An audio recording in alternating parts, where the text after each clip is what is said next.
we start with a positive sign on the domestic inflation front. Price increases have continued to slow in January, dropping to a 2% range. But authorities are set to impose a series of measures to tackle the high price of fruit ahead of the Lunar New Year holiday. Moon Hye-ryeon has the details. Inflation in South Korea eased back into the 2% range for the first time in 6 months, despite soaring prices of fresh produce. Data from Statistics Korea released on Friday show that the country's consumer price index, a key gauge of inflation, rose 2.8% in January compared to the same month the year before. It's the third month in a row that year-on-year growth of CPI has seen a decline. Figures saw a rise after dropping to 2.4% in July and then began to ease after hitting 3.8% in October. Core inflation, excluding volatile food and energy prices, came to 2.5%, while the index measuring 144 daily necessities rose 3.4%.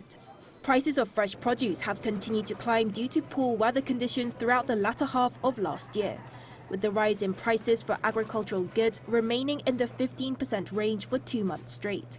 Fruit prices in particular saw the largest hike at just under 27%, with the government pledging last month to tackle climbing costs by removing or lowering tariffs for 21 different types of fruit. With the upcoming national holidays, Seoll날 or Lunar New Year, Finance Minister Choi Sang-mok announced further measures for the holiday season during an emergency economic meeting on Friday. We will invest an additional 10 billion Korean won to stabilize prices of expensive fruits such as apples and pears, and prepare for possible supply instability by increasing cultivation of apples and pears by 8,000 tons this year.